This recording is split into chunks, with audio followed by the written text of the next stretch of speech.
Que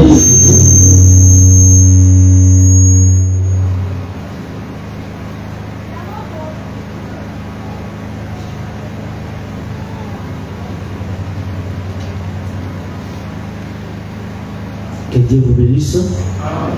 Que Dieu bénisse l'assemblée. Que Dieu bénisse tout un chacun de nous. Je préfère que vous puissiez vous saluer les uns les autres parce que nous sommes dans la joie pour commencer notre marche de 7 jours à partir d'aujourd'hui. Oui, merci beaucoup. Que Dieu vous bénisse. Nous sommes là pour le début de notre enseignement sur les temps des juges en Israël.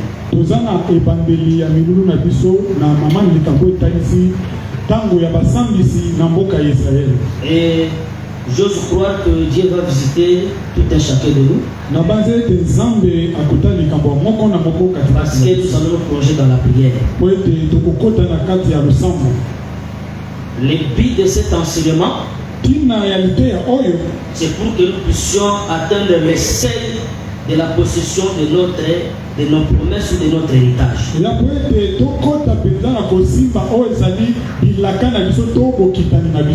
Il y a une promesse commune pour nous tous qui est le royaume ou la vie éternelle. Il y a aussi une promesse pour tout un chacun. Parce qu'en Christ, Dieu a placé diverses promesses. Et chacun doit avoir sa part en Christ. Mais nous commençons d'abord par la lecture. Les textes de base, c'est dans Juge chapitre 2. Et nous allons lire l'écriture qui ceci. Nous commençons d'abord au verset 6. José renvoya le peuple et les enfants d'Israël allaient chacun dans son héritage pour prendre possession du pays. Le peuple servit l'Éternel pendant toute la vie de Josué. Pendant toute la vie des anciens qui survécurent à Josué.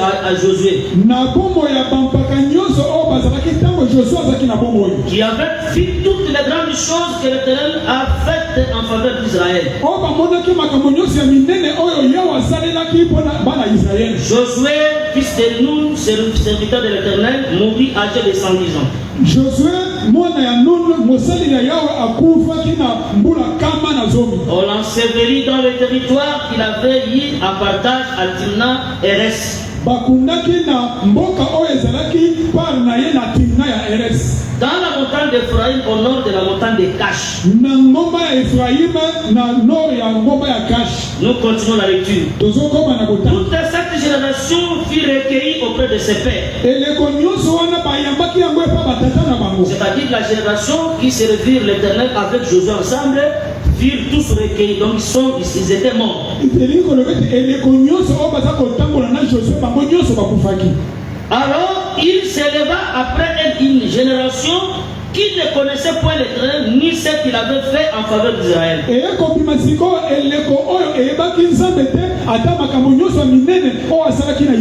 enfants d'Israël firent alors ce qui déplaît à l'Éternel et ils servirent les Baals. Ils abandonnèrent l'Éternel Dieu qui les avait fait sortir du pays d'Égypte. Ils allaient après d'autres dieux d'entre les dieux du peuple qui les entouraient. Ils se prosternèrent devant eux et ils irritèrent l'Éternel. Vous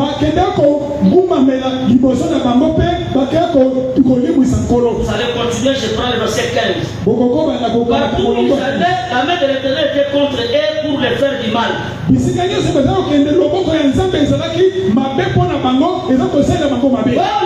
avait dit comme il avait juré, il fit ainsi dans une grande détresse. Verset 16. L'Éternel insista des juges afin qu'il les délivrasse de la main de ceux qui les pillaient. Mais ils n'écoutaient même pas les juges. Quand ils se prostituaient à d'autres dieux, se prosternaient devant eux. Ils se détournèrent proprement de la voie qu'avait suivi leur père. Mais je prends seulement le verset 16. L'Éternel insista des juges afin qu'il les délivra de la main de ceux qui les pillaient. Je prends 2 Samuel chapitre 7. Les textes de base. Nous prenons l'écriture dit ceci. Au verset 7. Partout où j'ai marché avec tous les enfants d'Israël, et je dis un mot à quelqu'un des tribus d'Israël que j'avais ordonné de mettre mon peuple. Et que pourquoi ne bâtissez-vous pas une maison de cèdre? Maintenant tu diras à mon serviteur David, ainsi parle l'Éternel des armées. J'étais pris au pâturage derrière les brebis que tu puisses chasser de mon peuple sur Israël. J'ai été avec toi partout où tu as marché. J'ai exterminé tous tes ennemis devant toi. J'ai rendu ton nom grand comme les noms des grands qui sont sur la terre. Verset 10. J'ai donné une autre île de mer à mon peuple Israël. Je l'ai planté pour qu'il soit fixé. Oui, ne soit plus agité pour que les méchants ne l'oppriment plus comme auparavant. Au verset 11. À l'époque où j'avais établi des juges sur mon peuple d'Israël, j'étais accordé du repos en te délivrant de tous tes ennemis. Et l'Éternel t'annonce qu'il te créera une maison. Que Dieu bénisse la lecture des Écritures.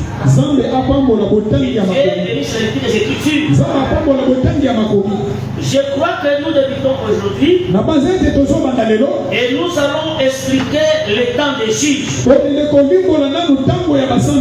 profil du temps des juges qui commence avec Otniel et qui va finir avec Samson. Dans l'espace de tous ces temps-là,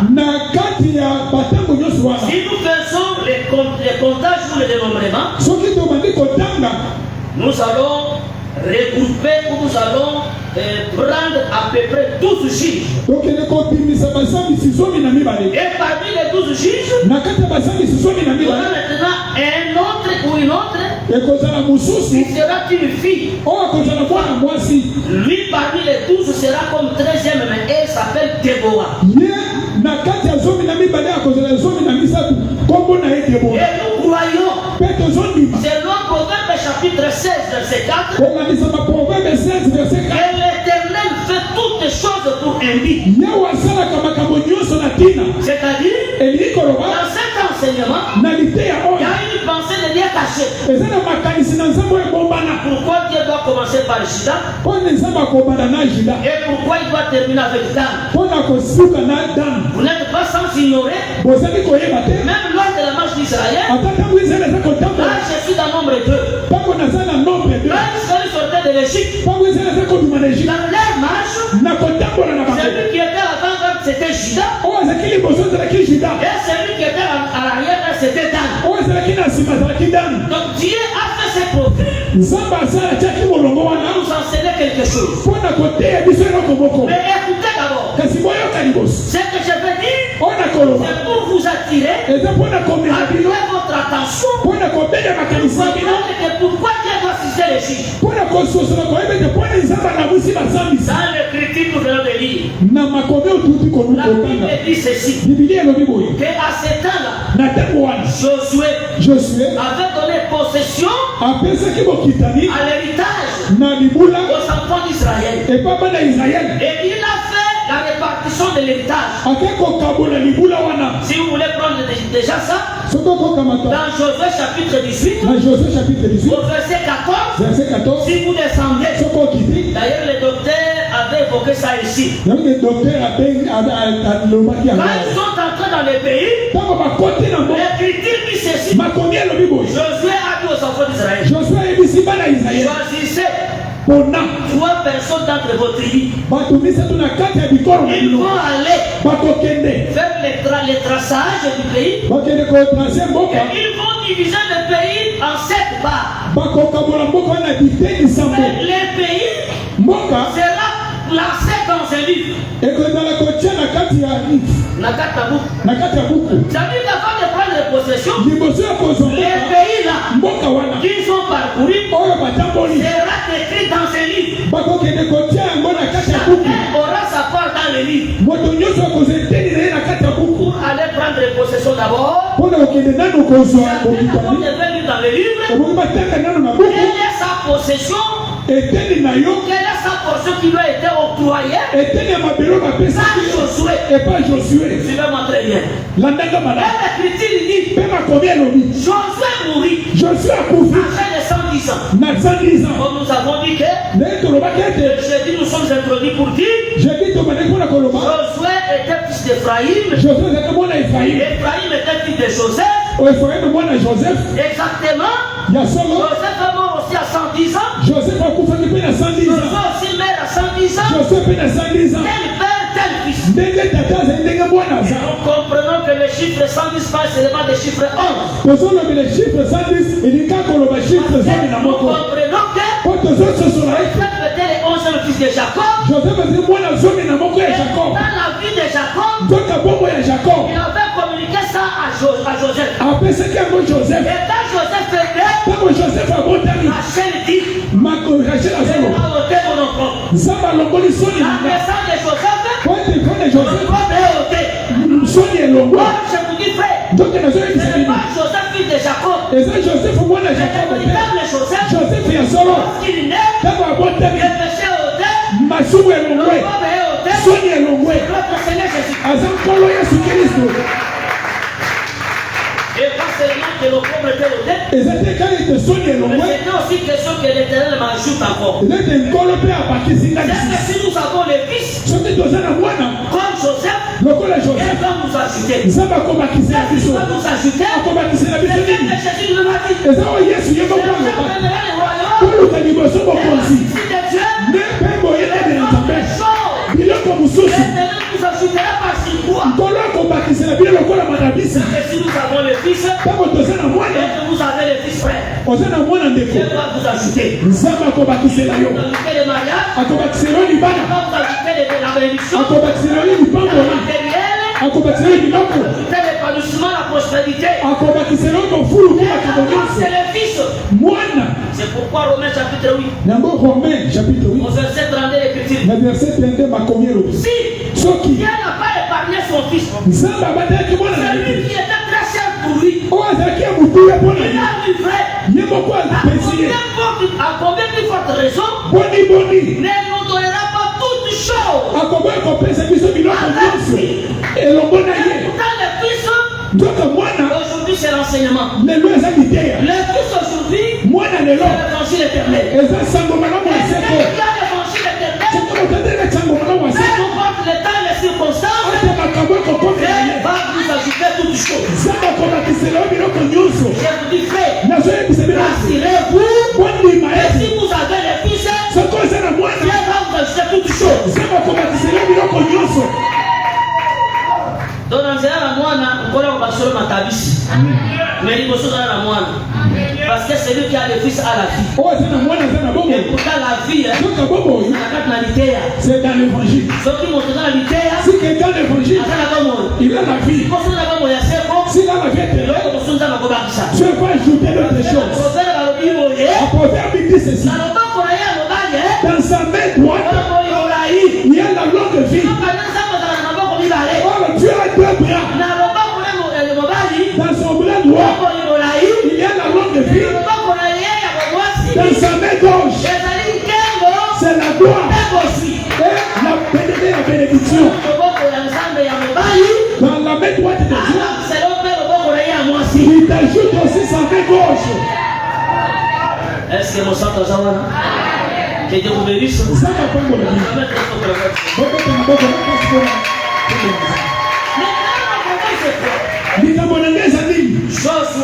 Josué, censé donner l'héritage aux enfants d'Israël. Oh, mon gars, pesa, mon qui n'est pas dans Israël. Il leur donne. Moïse met. Moïse a cousu. Quand Moïse a cousu, il remplace Josué. Josué. Il leur accorde la possession de l'héritage. Pour appeler ça d'abord, les boulets à il dit, je parle d'abord de Moïse. Comme la chair. Comme la loi. Il était prêt d'accord. Il ne pouvait pas nous conduire à la perfection. C'est pourquoi nous disons aussi Jésus, sans la chair, il était la continuité de la loi. C'est pourquoi en mourant à la croix, il a anéanti dans ses prescriptions. Il nous empêchait d'accepter les choses que Dieu avait décidé pour nous. Maintenant ici j'ai dit, je veux qu'il vienne faire le partage. C'est le Saint-Esprit qui est là pour nous donner possession à toute la promesse de Dieu. Est-ce que quelqu'un me comprend? Je veux faire un peu de mouvement parce qu'aujourd'hui je vais m'introduire. Je suis mouru. Et tous les anciens qui étaient à son temps mourus aussi. L'Écriture dit, il s'éleva une génération qui connaissait point l'éternel. C'est là où je suis d'abord aujourd'hui. On a donné l'héritage. On a écrit dans les livres la possession de tout un chacun. Chaque tribu avait sa part dans le pays. C'était dans les livres. Ce n'était pas ailleurs. Ce n'était pas dans l'imaginaire. C'était dans les livres. Et si je ne parle pas de ces livres comme les 7 psaumes. Non, si vous allez comme ça, vous allez échouer. Parce que ici, ce livre contient des promesses pour la possession de l'héritage. Et Josué a enseigné que pour que chaque personne ait son héritage, il devait jeter les regards dans les livres. Mais l'Écriture dit ceci. Cette génération qui était système ne connaissait point l'Éternel. Mais ça va m'étonner. Comment ils ne peuvent pas connaître l'Éternel? Mais ce sont les enfants d'Israël. Un enfant d'Israël, c'est quelqu'un qui devait connaître la loi. Même dès sa naissance. Les coutumes et les pratiques. Il devait connaître ça. Il devait connaître l'air patriarcal. Il devait connaître l'alliance. Il devait connaître la loi. Il devait connaître tout. Mais cette génération ne connaissait pas l'Éternel. Même ce qu'il avait fait. Cette carence est venue d'où? Parce qu'il n'avait pas respecté. Quelle est cette loi? La recommandation de Josué lui-même. Dans Josué chapitre 1er. Au verset 8. Josué dit ceci. Et lit que c'est le livre de la loi. Ne s'éloigne pas de ta bouche. Médite-la. Jour et nuit.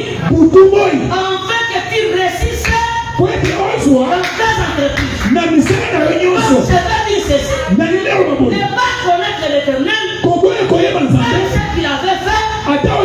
C'est-à-dire, ils avaient oublié de lire les livres. Parce que dans les livres, il y avait la parole de Dieu, la parole de chaque tribu, de chaque tribu, et dans ces livres-là.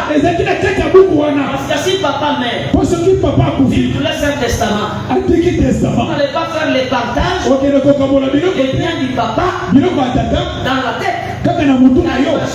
Vous avez les gars, le testament laissé par le père, vous saurez que telle fille, tel garçon, telle personne va prendre telle ou telle autre chose. Le testament est là. Mais si vous écartez du testament du père, vous irez loin. C'est-à-dire qu'aujourd'hui aussi, l'égarement vient parce que la vérité, les gens n'observent pas, ne jettent pas les regards dans le livre.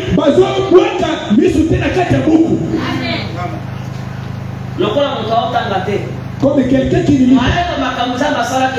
Il ne peut pas aussi connaître tout ce que tu as fait. Parce qu'il a donné d'abord une recommandation qui veut réussir. Il faut que tu médites ce livre nuit et jour. Je te dis que nuit, jour et nuit, il y a ces deux époques. Il y a le temps de la nuit. Il y a aussi le jour. Et je voudrais dire le temps de la nuit, comme le temps passé, il y a une lecture. Au temps du jour, le temps de soleil est venu, il y a la lecture. Mais dans notre vie, je voudrais dire, la nuit aussi, c'est le moment difficile que nous devons passer. Quand tout est sombre dans ta vie, ne pas sur le livre de l'éternel. D'autres personnes pendant la souffrance, il ouvre les yeux de la vie. Il a des maladies. Il a la souffrance, la pauvreté.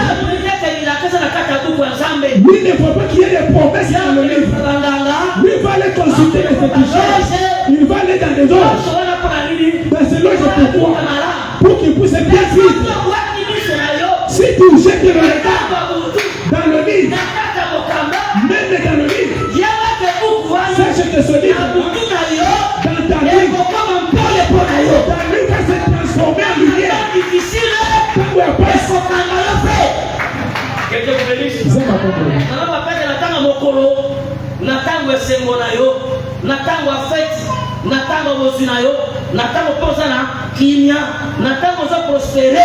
Bien aimé qu'on va dire que le corps a prospéré, nous savons déjà pas qu'il y a ce Congo. Babi que les gars n'aillent et que la data beaucoup ah, est-ce que tu là? Parce que ça n'a pas de sous. Il y a d'autres personnes. Ça n'a pas si la boutou, il y a quand même la salle de l'eau. Mais ceux qui n'avaient pas pambolier, après ce que je suis, à Bossaniani, nous avons. On est ça mon corps. Parce que tout le monde a la consolation pour nous. C'est ça qu'on dit. Il y a une visitation, il y a un Yango dans Luc chapitre 1 verset 78. Bible de grâce aux entrailles de miséricorde de notre Dieu, le soleil les vents nous a vu. Donc visitation on a la carte à Mokoro. Mais dans l'épisode que tant nous avons visité Mokoro, on a bien aimé qu'on négligeait autant la boucle dans sa méthode. Amen. Amen. Maintenant ils ont oublié ça. Et pourtant, c'est dans le livre, il devait avoir la connaissance. Aujourd'hui, si les choses ne marchent pas, dans la vie des gens aujourd'hui, c'est parce que les gens ne lisent pas. Pourquoi j'ai dit aux gens, même si tu voyages en Europe, l'Europe n'est pas le ciel. Même si tu es au Congo, ce n'est pas aussi le ciel. Même si tu achètes une maison, ce n'est pas le ciel. C'est la bénédiction de Dieu. Pendant la nuit, même pendant la journée, que tes yeux puissent toujours fixer dans le livre. Vous savez que la tango à Boutou, les amatangos à Pache, dans Jean chapitre 20, dans Jean chapitre 5, ils ont fait quoi? Ils ont péché toute la nuit. Et pendant toute la nuit là, on n'avait rien. C'est pourquoi Jésus vient le matin pour nous consoler. Il dit, quand ils ont dit, nous n'avons rien.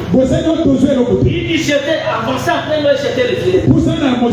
Qu'est-ce qu'ils ont dit? Nous avons travaillé toute la nuit sans rien prendre. Donc dans la nuit, quelquefois on sort même brevi. C'est pourquoi autant de ces prêts, personne ne plaît. Autant de ces prêts, chaque personne se sent humiliée. Dans le temps de ces prêts, c'est comme aussi le temps de la nuit. Chaque personne est à l'angoisse. Mais je sais que si tu regardes sur le livre et que ce livre-là est dans ta bouche, tu ne seras pas déçu. Et quand il dira, sache qu'il y a un matin, il viendra et il sera consolé. Est-ce que nous sommes là? Nous sommes là. La justice. Esther chapitre 6, verset 9. Esther chapitre 6. Vous allez remarquer. Le roi Cyrus, il dormait. Il est entré comme la nuit était tombée. Il entre là-bas. Au moment où il est entré dans sa chambre, au lieu de dormir, il y avait un peuple dans cette nuit-là. Parce que le matin, il devait être condamné à mort. Mais le roi a pris le livre d'Amal. Toute la nuit, il commençait à lire. Il a lu. Et dans cette nuit-là, il se retrouve qu'il y avait quelqu'un qui s'appelait Mardochée. Il avait battu le roi de la mort. Mais il n'avait pas reçu la récompense. Mais quand le matin vient, l'ennemi de Mardochée, le peuple juif, s'était préparé déjà la nuit pour aller faire une potence pour prendre Mardochée. Il se présente devant le roi. Le roi lui pose la question. Il dit, qu'est-ce que t'en fais? C'est lui qui est le roi. Mais honoré. Lui-même, il se pose des questions. Il s'est été élevé. Il dit que le roi voudra honorer. Il faut faire très attention. Il est devenu aujourd'hui. Ne pense pas que tu es le seul. Si aujourd'hui il est derrière, ne pense pas seulement que c'est toi qui es derrière. Mais l'éternel aussi, il est quelqu'un d'autre. Peut-être que le temps de la lecture de son cas n'est pas encore arrivé. Mais les jours où on les lira aussi, le matin, sa vie changera. Le matin, ta vie va changer. Il va bien faire. La situation qui se passe aujourd'hui, même si tu es là, la situation même si tu es là, même si tu es là, même si tu es là, il y a quelqu'un qui va commencer à la tête. Ça, c'est que tu es là. Et donc, les problèmes déjà. Il y a un livre de promesses qui doit. Il suffit qu'on le lise. Un matin, ta vie va changer. Là maintenant, il se frappe à partir, il dit. Il y a du tout qui tombe. Il commence à faire des éloges. C'est que c'est lui qui le roi fait honorer. Il va monter sur le cheval du royal. Les habits que le roi, les habits royaux. Et quelqu'un des chefs va crier. À crier parce qu'il ne savait pas. Ce n'était pas pour lui. C'est le critique que le roi lisait. Moi je veux dire, que les amants de ta vie soient abaissés et que ta vie soit élevée. Parce que nous savons juste juge. C'est ça le juge qui juge. Moto akata la makambo batunza nkolo ye moko. Sabi kali kamuna ta umeli. Même si la vie a duré. Na bazama bosa nyango te. Akokata likambo wana. Atale lo moni makabango ezotambola bien te. Dieu t'a fait de t'inquiéter. Est-ce que tozoka na? Amen. Mosaki mo bazoyoka. Amen. Même aka santé na yo, on s'inquiéter na mo. Mais yela na question qui tangue, tangue na kat na buku na promesse de ça. Amen. Mardoché ne savait pas. Mardoché n'est pas quitté. Parce que comment il a pu s'occuper. Parce qu'il était qui n'a pas. Quand les bien-aimés dorment en paix, Dieu le matin leur prépare le pain. Oh, le pain c'est aussi des réponses à la oh, la faim. Les personnes que tu as dans ta vie, c'est aussi comme une famille. Parce que l'écriture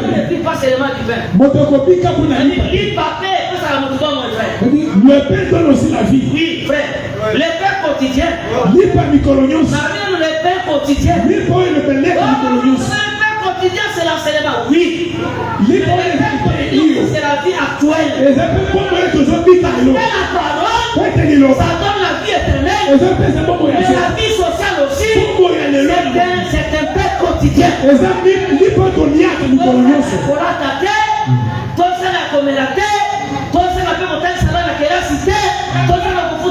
un pain quotidien. Aujourd'hui, nous t'enseignons et vous savez maintenant, bon, il y a ce qu'on a. Il y a ce qu'on a. Nous avons ce qu'on a. Est-ce que nous sommes dans un nous sommes dans un vraiment.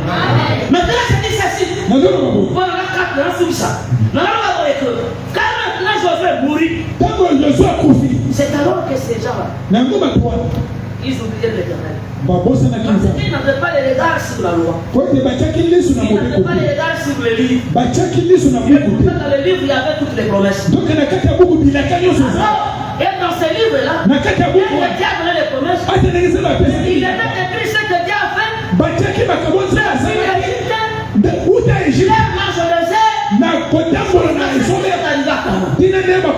C'est pourquoi je conseille à tout un chacun. Frère, même dans notre assemblée, ayez vos Bibles. Ayez la culture de lire aussi la parole. Aujourd'hui, nos enfants, cette génération, ils s'aiment plus des téléphones Android. Ils sont dans les WhatsApp, ils sont dans les TikTok, ils sont dans les Facebook. Mais pour prendre seulement, télécharger la Bible dans le téléphone et la lire, c'est plus un problème. Ils ne retiennent pas même les versets. Ils ne retiennent pas même l'enseignement. Mais les enseignements actuels qui se passent, ils sont capables d'interpréter même les films de Novelas. Un saint, plus de Dieu. Tout c'est pour ton héritage. Parce que ceux qui ne savent pas sachez que les ennemis, si les ennemis ils vont te dominer.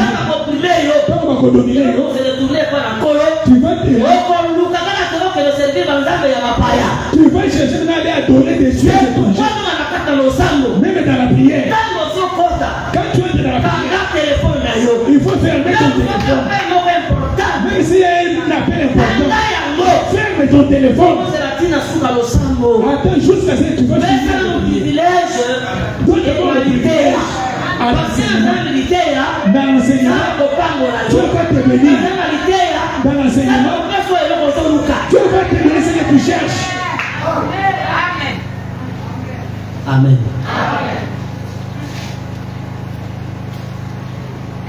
Mardoché va tanguer va élever parce que le livre pour ma maquillation qui est de ma camouélette. Non, on va pas dire que le livre. Je fais le souci du livre. C'est une action qui est évangélique pour nous dire que nous avons à tout pour la vie pour la tina. Mais ma source, avant de nous amener à on quatre ma camouélation. Oh, amen. Je ne sais pas si vous avez frère. Quand nous avons chemin midi 14h, il y a un faux temps là. Nous avons regardé. Qu'est-ce que Dieu a dit? Na mobe kwanza mabibia ke na moka mokota Moi c'est combat. Moi c'est se passer ni. Si on a dans se passer, il faut me tourner. Est-ce que promesse na kata livre exactement ça? Sauf qui promesse sur les na kata livre ça copier d'amour. Bana ko savoir d'après ce qui est écrit dans le livre. Amen. Ko ça na la tête. On va prendre le petit ngai. On va na sonno ko. On va malade so mera. Nzamba ko kero ko kote. Ya mwana on se perd à Ézéchias. Ézéchias dans wa tsi ko kufa. Na Ézéchias na Ésaïe 38. Donc on remarque que Ézéchias a déjà ça. Abaso ke le diable. Nami. Tant que c'est le caméra de la Congo ça nzambe kanisa ke sala kibo. Donc tant que on t'a mis mille ça na makomi. Parce que mille ça na makomi. On voit éviter que la Bible dans Daniel chapitre 5 dans le roi et au comment a commettre un miracle. Oh amen. Nous avons regardé mille et nous avons mobimba. Parce que na Esaïe ba Bible que na kopesa likolo ba miracle na yo kombo lobiko. Yango na mbanga pe ça va kana boki la Bible les mille ont des oreilles basées sur la Bible. Parce que il a regardé les mille et les mille a écouté. Entendez c'est le roi de Yoki. Et quand les mille a écouté, c'est le Yoki. Ils ont dit Esaïe. Dieu a envoyé ça. Le roi ne vous fait. Dis-lui qu'il va pas mourir. Je vais lui ajouter des amis. Il ne veut pas maladie. Mais il a fixé ses regards quelque part. Toi tu fixes tes regards. Même quand nous t'appelons comme vieille, même quand nous t'appelons comme vieille, ni son aïeux, que tes yeux puissent regarder le ciel. Si tu enlèves tes yeux, tu vas perdre les promesses que Dieu a prévues pour toi. Que Dieu vous bénisse. Dans Proverbe chapitre 20, verset 2. Proverbe 22, verset 20, l'Écriture dit ceci. Dieu a tout mis par écrit. Donc tout ce que nous pouvons vivre, tout est mis par écrit. Même les choses que nous vivons maintenant, tout est par écrit. Même les événements mondiaux, tout est par écrit. La guerre de Russie et Ukraine, la guerre d'Israël et les Hamas, tous ces conflits mondiaux, tout est par écrit. Le problème c'est quoi? Le problème c'est lui qui sait. Ils ont que tout ce qui se passe. Ce n'est pas du hasard. Ce n'est pas du hasard. Vous entendrez parler de guerre et de bruit. Et comment dit? Toi tu cherches quoi?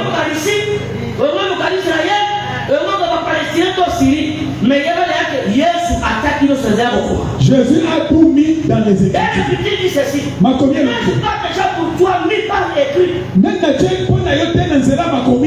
conseils, des réflexions. Et ça dit que si tu veux réfléchir, ne réfléchis pas comme un homme, mais un humain. Réfléchis comme Dieu réfléchit. Réfléchis à mon sang et la différence à mon papa. La façon de réfléchir d'un saint peut être différente d'un païen. Il réfléchit parce qu'il a pensé à un païen. S'il lui réfléchit par rapport à l'autre, il faut te voir en plus. Qu'est-ce que dit la Bible pour ce temps? La Bible dit ceci. Là, il va maintenant tout ça qui a été dit par écrit. C'est tout enseigner les choses ici. En fait, il est pauvre. Pas de paroles vraies.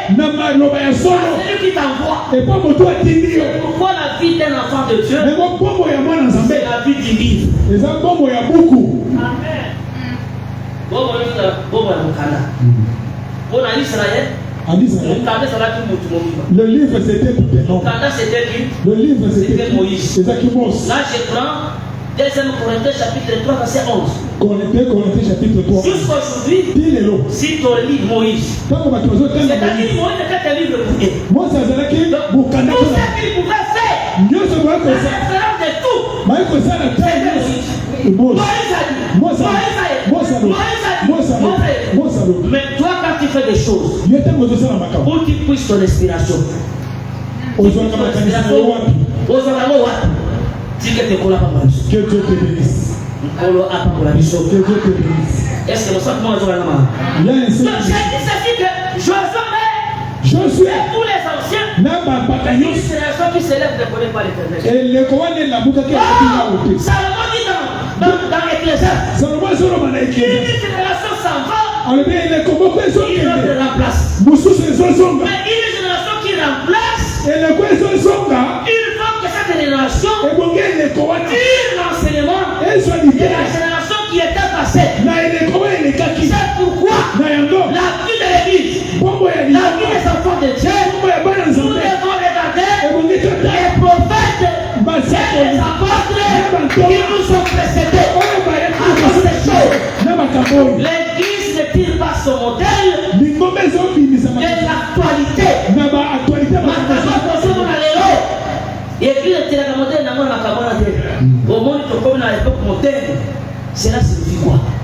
Époque moderne, époque à l'époque, génération à l'époque, il faut totalement nous devons regarder. parce que quand on interroger génération passée, et pourtant la génération passée, c'était la génération qui a servi l'Éternel.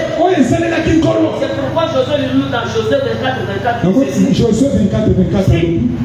vous refusez de servir l'Éternel, Ceux qui m'ont boit, ils savent encore. moi et ma maison, Nana les bottes. nous servirons les. Donc ça les gars. Celui qui a pris faire l'engagement Les gars, de servir l'Éternel. Il y a pas besoin d'y maintenant. c'est pourquoi je vous Servir voyons. l'Éternel, Que ça les encore. ce n'est pas seulement aujourd'hui. Les attaques les Ce notes. n'est pas seulement quand tu es dans la souffrance. Les attaques Ce n'est pas seulement quand tu es dans la joie. les attaques aux Il est connu dans toutes les époques, et la bisengo. dans toutes les circonstances. Tu dois toujours servir le Seigneur. est-ce que vous commencez là?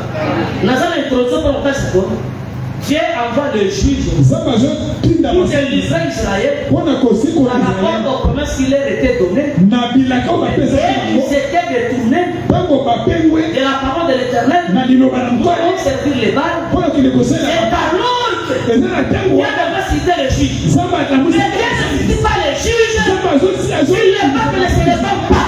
ceux qui n'y votent on est bon. C'est pourquoi je vous ai dit ce livre là livre c'est et ça mokanda na bilembo sambote j'ai dit ceci. na lobi boy Ce livre là mokanda wa c'était le livre d'héritage. et ça que mokanda ya mokitani Remarquez, donc abota mala ceux qui n'avaient pas, on bazala ki ceux qui na n'avaient pas on bazala ki na cette possession, na kati ya mokitani c'est wana votre tribu. ezalaki bikolo zomi na moko Cette tribu. ezalaki bikolo sambo Parce que la tribu des Grains, la tribu de Manassé, la tribu des Gad, ils avaient déjà leur possession dans l'autre côté de l'Orient. Suivez-moi très bien. De quel côté? Là où on a célébré la mort de Moïse. En Orient, c'est là où il y avait la mort de Moïse. En Orient, c'est là où il y avait les têtes d'Aaron. En Orient, c'est là où on a prié. Aaron descend de sacerdotal pour revêtir Éléazar. En Orient, c'est là où il y avait la montagne de Sinaï. Amen. Prophétiquement, demi-tribu de Manassé et tous ceux qui ont pris possession de l'Orient était l'image d'Israël jusqu'aujourd'hui. Mais cette tribu, il devait traverser pour prendre possession du soleil couchant. C'est pourquoi nous sommes heureux. Nous ne sommes pas le peuple du soleil levant, nous sommes le peuple du soleil couchant. Et quand le soleil se couche, c'est-à-dire le peuple n'est pas encore en colère. N'est pas en colère parce que la candidature. Quand le soleil se lève, il se lève avec sa chaleur. Mais quand le soleil se couche, à un moment du coucher, le soleil perd sa force et perd sa colère. Et pourtant, je voudrais dire ceci. Nous sommes 84, verset 12. Dieu c'est un soleil. Donc là-bas, ils sont restés. Toujours, ils célèbrent tout autour les 14 conserve le corps de Moïse. C'est pourquoi il vit jusqu'au aujourd'hui. Mais en réalité, la possession du pays de Canaan, ce n'était pas à l'Orient, mais c'était à l'Occident. Alors, si nous lisons bien l'Écriture, nous allons voir que le pays, c'est tout un peuple. C'est tout un peuple. Mboko wako tajiri pa mobimba. Yoka Écriture numéro 2 dans Exode chapitre 11 verset 1. Babiou. Zwali para yo boka likoya ibale. Quand ton pays jette sur les eaux. Quand tu vas jeter sur les eaux. Que tu puisses partager en 7 parties. Amen. Kabola on biteni sambo. Na très bien. C'est-à-dire que si on peut si biteni sambo, même na oya koya muambe, to yebite na sibarango balé negoya. Si les pères bakabola on biteni sambo, c'est exactement ce que Moïse, c'est que Josué a fait. Il prend le pays. Ah, qu'est-ce que vous bénissez? Donc, le chiffre 7. Vous devez avoir possession. Ce n'est pas le temps d'Israël. C'est le temps de l'Église. Parce que Exode chapitre 2. Si vous lisez le verset 8 jusqu'au verset 11, vous allez remarquer que Jéthro, qui était sacrificateur de Madian, il avait 7 filles. Et Moïse, en quittant Israël, c'est vrai qu'il avait rejeté. Il est allé faire le partage du lot des filles aux 7 filles. Oh, amen. Et pourtant les 7 filles de Jéthro, la marche de Jésus avec l'église aujourd'hui. Dans l'Apocalypse, la même personne, il marchait au milieu de cette chandelier d'or. Et les 7 chandeliers d'or comme les 7 églises.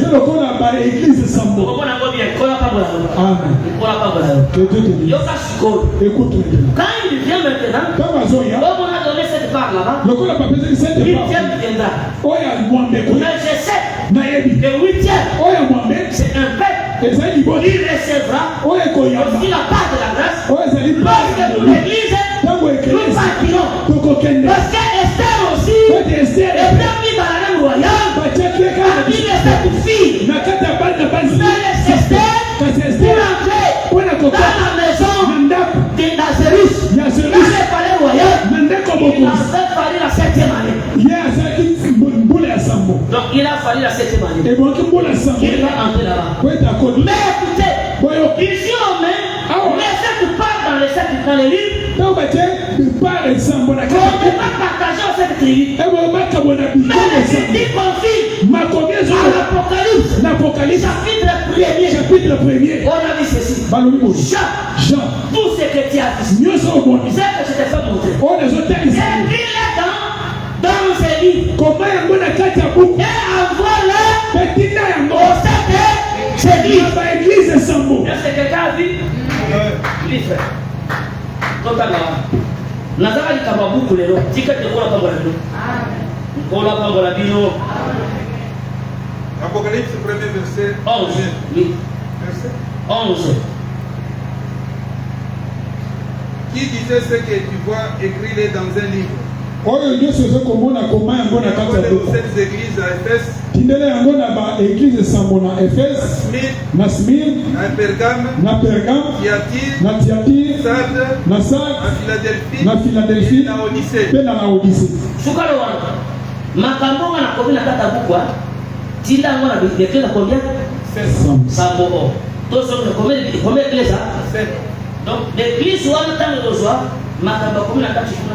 On remarque que Nakati il y a mon candidat baptisé dans cette église, ils ont dit dans cette promesse, il y a un vainqueur. Dis que tu es quoi là-bas? Soit aussi l'Apocalypse chapitre 2, on va dire l'Apocalypse chapitre 2, verset 26 c'est la verset 27, verset 28 c'est la verset 27. On va voir la promesse. L'église est faite, ma petite promesse que n'a pas colonne la golia les fruits, n'a pas ta paradis yaza. Première promesse. Deuxième promesse, va passer l'église à Smyrne. Oyo, à Colonga, à souffrir pour la seconde mort. Voilà pour s'approcher de 20 au 6. Troisième promesse, dans l'église à Péta, va dire que Oya Colonga, à Kodia la main cachée, Et la promesse est libérée à Pembe, de la Romaco à Sita.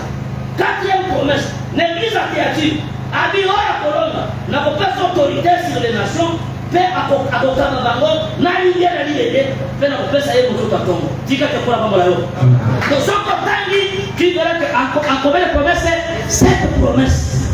Est-ce que vous savez ça? Moussa Tazawana. Voilà pourquoi nous c'est cette promesse de vainqueur. C'est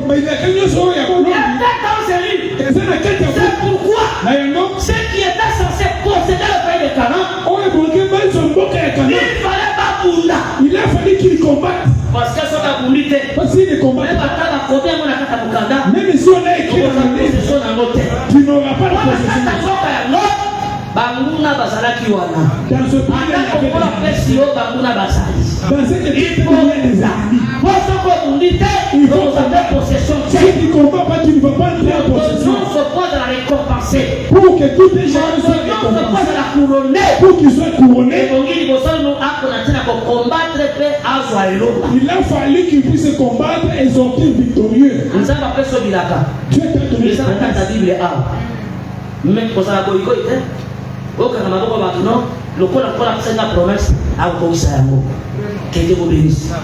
Ata otani salani bunda kwa bunda na makofite kwa bunda ba Jésus le passer la kawana te a na sama boko moni tozo bunda combat spirituel ya lolenge ya 17e mairie za combat spirituel pour la santé éviter parce que à kiso mereka combat non so regarde na uzana na kata makomi yango mwana mata Moïse tango musa ndisana Israël que tango kana bitumba apesi bango la loi qui était liée à la guerre donc mon père quoi bitumbe salaka comme on a bibundé la tête si que te voilà maman mais mon sang tout ça aux on a plein quoi arracher même la promesse na yote na kat na vina au bunda mabete au bunda piete pour ça vous d'après les normes Babine a tête à la couronner s'il combat d'après les normes.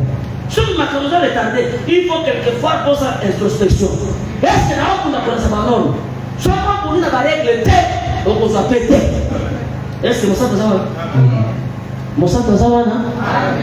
Dis que tu es quoi là que Dieu vous bénisse. Je voulais seulement dire que l'épée était à leur possession, mais c'était pas le livre. Et que Josué a recommandé que les regards devaient être fixés dans le livre. Je vais te dire aujourd'hui, le livre ce n'est pas seulement la Bible, c'est la parole que nous écoutons, c'est un livre. Et quand cette parole est interprétée, ça doit amener à nous, à tout et chacun de nous, pour comprendre que toutes les promesses qui s'accomplissent, on les voit en Christ. Parce que ce qu'on a en Christ, on a eu ça. Pour toi, il y a le mariage, il y a l'élévation, il y a le voyage, il y a la bénédiction. Même si Dieu arrive, tu vas toujours oublier. Il ne faut pas regarder les gens.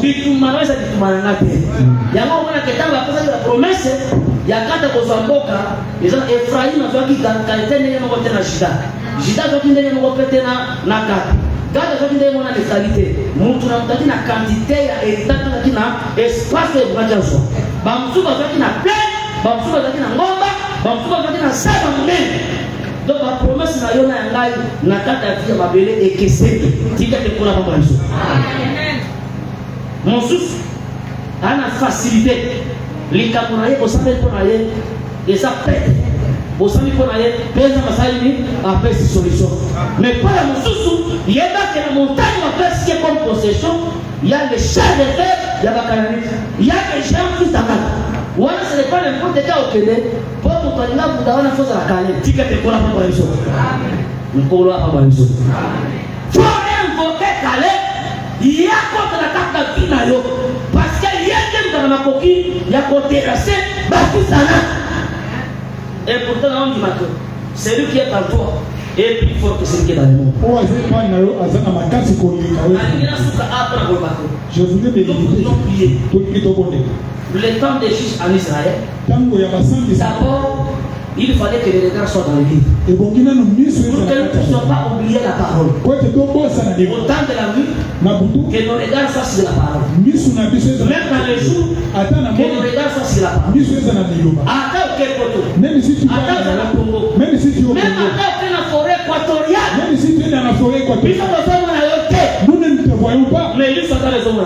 Mais les qualité à terre. Côté qualité à terre. N'abandonne pas. Parce que les gens ne te voient pas. Même toi-même. La loi de Dieu. Qu'elle ne quitte pas de intégrité. Que tu mettes la parole de Dieu en pratique. Que tu mettes la parole de Dieu. Et c'est la présence à bateau. Mais ça, il y a une conscience dans le monde. Que Dieu vous bénisse.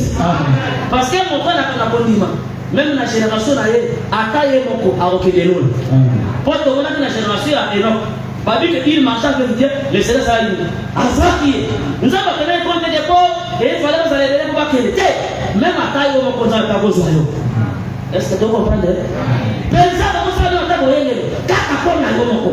Même pour l'église, quand il y a des gens qui vont ensemble, même ta prière doit changer beaucoup de choses. Est-ce que tu as fait? Oh non, au moins, je vais vérité, je vais ensemble la ligne.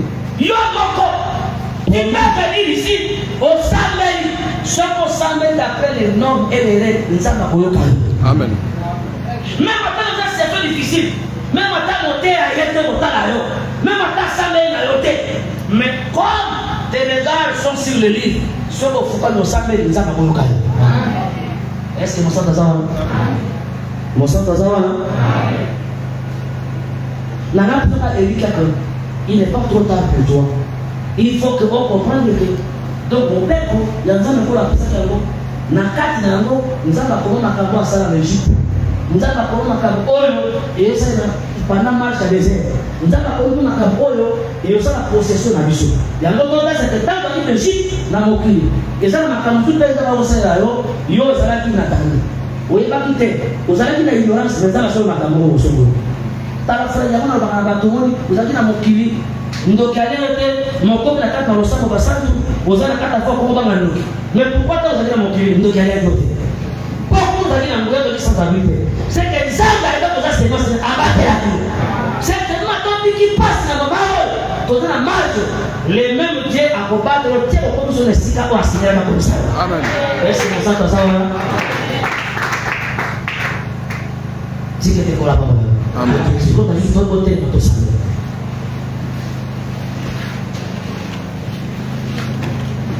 ton limite à ça, mais la bonne frère. Vous pouvez revider, mon collègue va aller au Québec. Na limite à ça, mais la bonne. Nakata na beaucoup de gens, il a des mais peut-être que vous avez le mot par exemple. Miss na yo tela ka banguna. Miss na tela ka makase ko mela. Parce que pour na yo, to on a l'état de ça la tanga mutu. Mais la mutu wana ko wa keli kiate. Ya ngoma comme que il y a de l'espérance pour tous ceux qui vivent. Le quoi la tiko na ba mo. Cette espérance c'est ngere ça. Ya ngoma ta makabo kuta na mona katna vino bien aimé. Ko wa keli kiate. Mais